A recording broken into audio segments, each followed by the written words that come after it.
Vamos a continuar con el desarrollo de las escuelas, tal lo habíamos anticipado con el video anterior.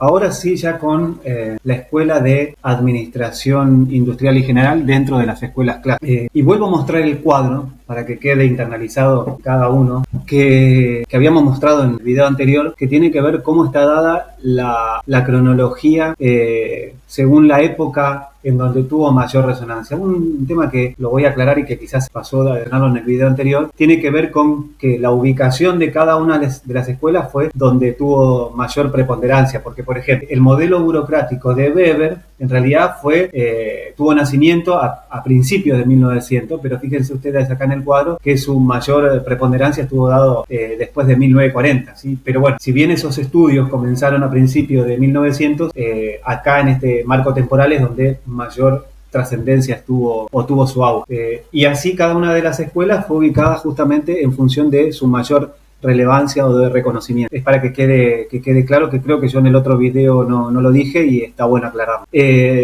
Vamos a remarcar nuevamente lo siguiente. A ver, la Escuela de Administración Industrial General, la de Fayol, está dada también dentro de un marco de la dimensión formal. ¿Qué significa esto? Lo vamos a repetir y lo vamos a repetir y lo vamos a repetir, ¿sí? La dimensión formal no tenía en cuenta el comportamiento del individuo dentro de las organizaciones. Es decir, era un elemento más, era una pieza más del proceso productivo y en consecuencia no tomaba en cuenta las necesidades de ellos. Así que esto es fundamental que lo entiendan porque lo vamos a remarcar, porque ya vamos a ver que en la Escuela de Relaciones Humanas el concepto va a cambiar, ¿ok? Esto es importante que lo sepan. Y como les dije en el video anterior, a mí me resulta interesante conocer las caras, más allá de los nombres, a veces suenan fríos, de quiénes eran sus máximos. Me pareció interesante. Bien, vamos a aclarar lo siguiente. ¿Se acuerdan que yo en el video anterior les había mostrado, ¿sí?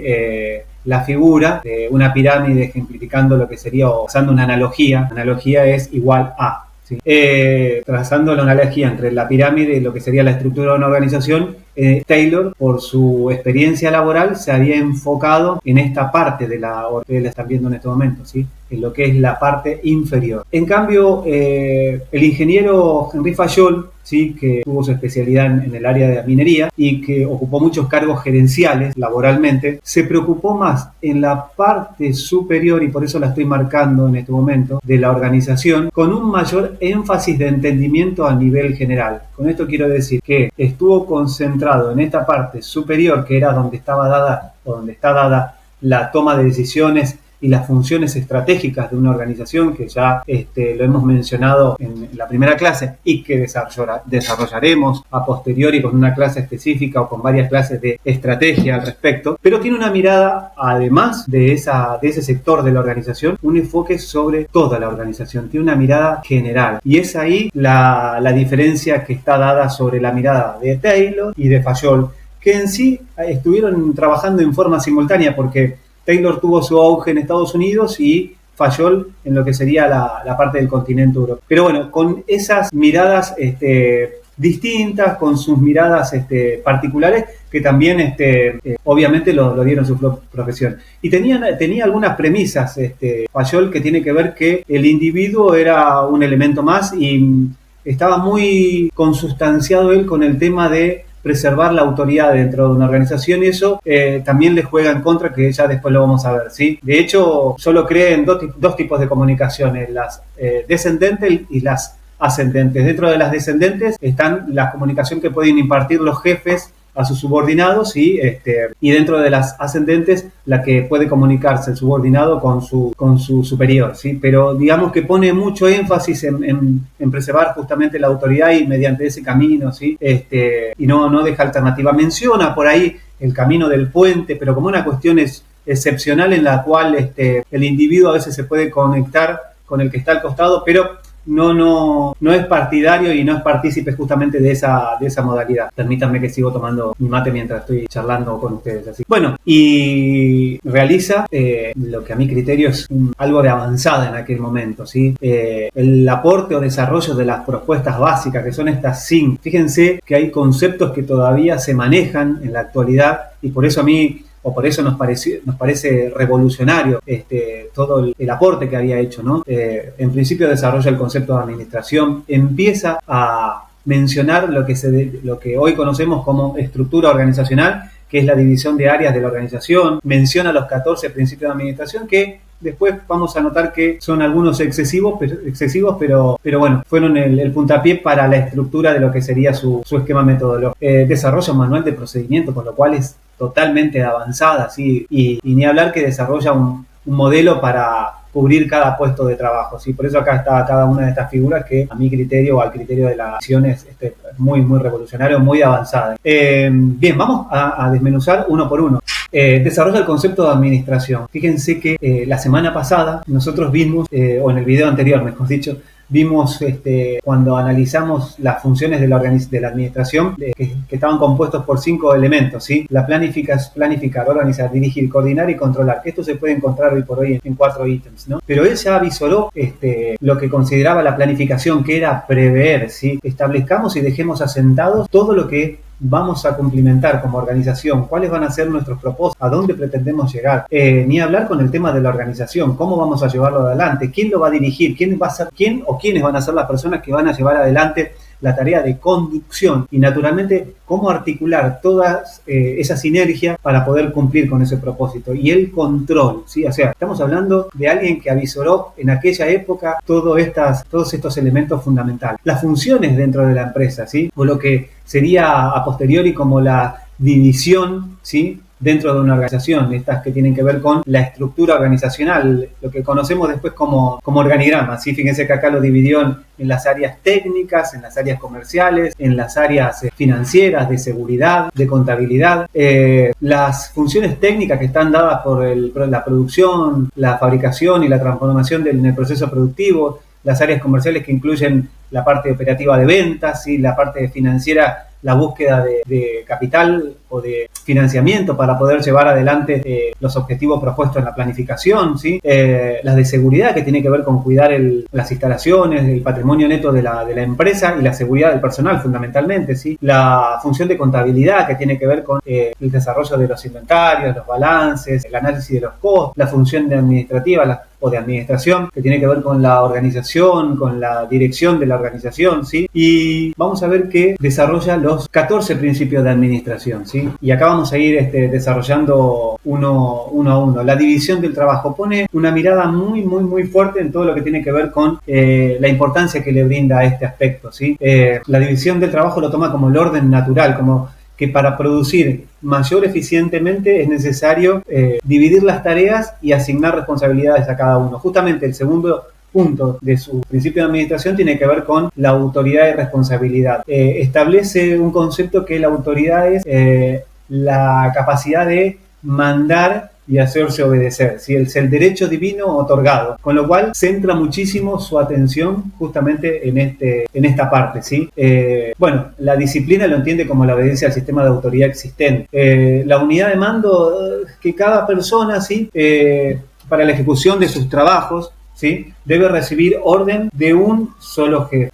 Para evitar cualquier tipo de distracción o de confusión con las indicaciones que le pueda mandar los jefes, se entendía que la unidad de mando, al igual que Taylor, debía provenir de un solo jefe, para que el operario o la persona que estaba desarrollando la tarea de carácter operativo no entrara en confusión por si en algún momento se cruzaran dos supervisores dando órdenes diferentes. Entonces, esto era una fuerte indicación dentro de sus preceptos de administración. Unidad de dirección que tenía que ver no con la directiva, sino con la unidad, con la conducción. Debía existir un criterio de conducción en la unidad de dirección para poder llevar adelante la ejecución de las tareas. La subordinación del interés particular al interés general. Esto tiene que ver con el propósito central de todos los individuos, debe ser el propósito de la organización, y cualquier cosa que esté por fuera de ella deberá ser dejada de lado porque todos deben estar consustanciados con los propósitos de la organización.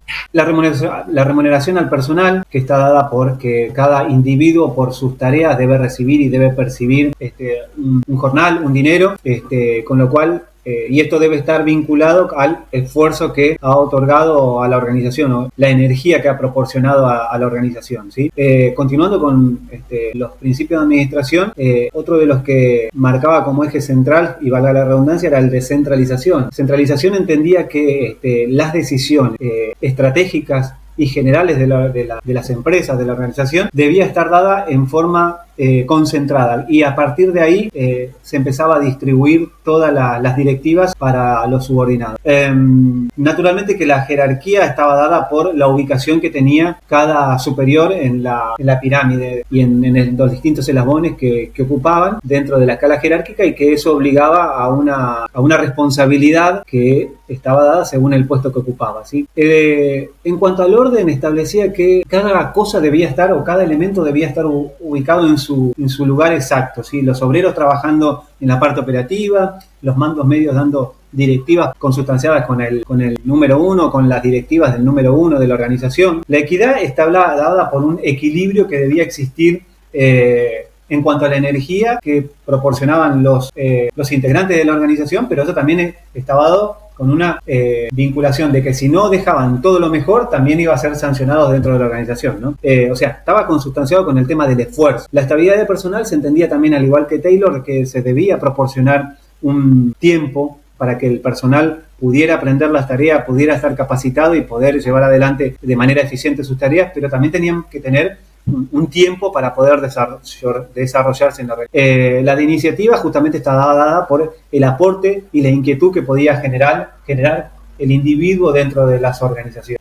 La unión de personal conceptualizaba que los individuos estaban, si trabajaban en armonía, iban a desarrollar mejor sus tareas. Entonces, era importantísimo llevar adelante un clima acorde, adecuado y en paz, sin conflictos, cosa que después vamos a ver que es imposible materializarlo, pero entendía que esa era la manera ideal para trabajar. Bien, y así fue desarrollando los 14 principios de esto de la administración, que después estarían algunos cuestionados. Bien, el siguiente ítem habla de el desarrollo de un manual de procedimientos, ¿sí? A ver, con esta metodología de trabajo lo que pretendía Fayol era que las tareas que se desarrollan en un área o sector estén debidamente escritas, y que si otra persona tenía que ocupar el trabajo de la persona que estaba por ahí cumpliendo funciones hasta ese momento en ese mismo lugar, pudiera quedar absolutamente claro y saber qué tareas tenía que hacer, ¿sí?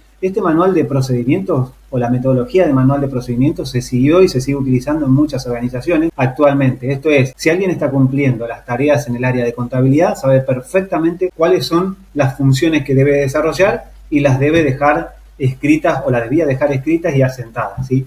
Cosa que cualquiera supiera cuáles son las tareas de cada sector. Este método, que fue muy revolucionario, también después recibió algunas críticas que tienen que ver con si el manual de procedimientos no se actualizaba, entonces mucho no servía, porque la verdad que la persona que venía a cubrir el puesto del anterior, o que tomaba vista de cuáles eran las tareas que llevaba adelante esa persona, no tenía en general la idea de todos los pasos, ¿no? Y después porque por otro lado también existen actividades que van surgiendo sobre la marcha y que son muy cambiantes, al igual que lo son o que lo es la dinámica de la organización. Entonces, ese es un punto muy fuerte que desarrolló Fayol con el tema de la metodología del manual de procedimientos administrativos, pero que exigía su actualización permanente, porque bueno, el sistema dinámico de organización hace que todo el tiempo estemos en un proceso cambiante, y si no se acentúa o no se deja escrito todo ese proceso de cambio, difícilmente la persona que pueda llegar a leer ese manual pueda entender cuáles son todas las diferentes tareas que se van. ¿Okay?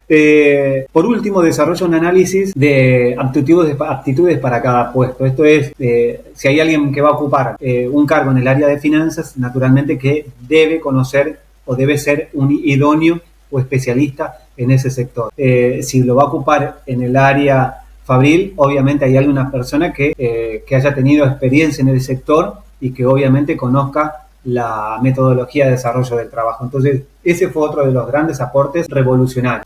Sin dudas que, como aspecto trascendental, Fayol fue un pionero de la administración, porque hoy, como lo decía al principio del video, desarrolla lo que conocemos como funciones de administración, más allá de sus cambios en las terminologías o en la descripción de cómo está dada actualmente en la bibliografía de presente o contemporánea, ¿sí? Pero en aquel momento había generado una revolución con sus aportes, con una mirada integral, una mirada general. No perdamos de vista la diferencia entre uno y otro. Fayol tiene mayor énfasis en la mirada de la dirección, pero mira toda la organización. ¿Okay? Y como aspectos negativos, se manejó, y yo lo mencioné al principio, con un modelo rígido de autoridad que después fue cayendo por su propio peso, ¿sí? Porque obviamente había otras metodologías que ya la vamos a ver a partir de la Escuela de Relaciones Humanas, donde el individuo también puede hacer su aporte, tiene su constructivo dentro de la organización y empieza a tambalear, ¿sí? Al igual que el modelo de comunicación.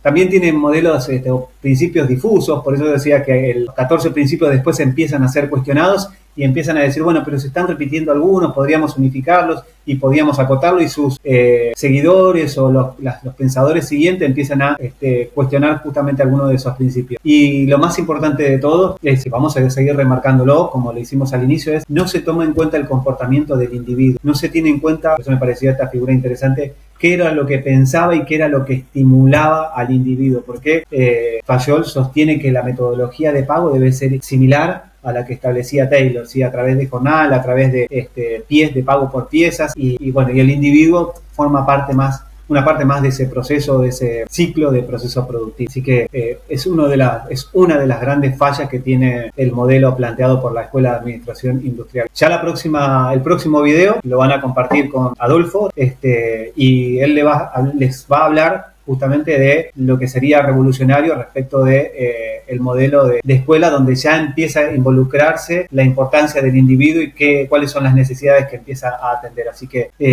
nos vemos en el próximo video.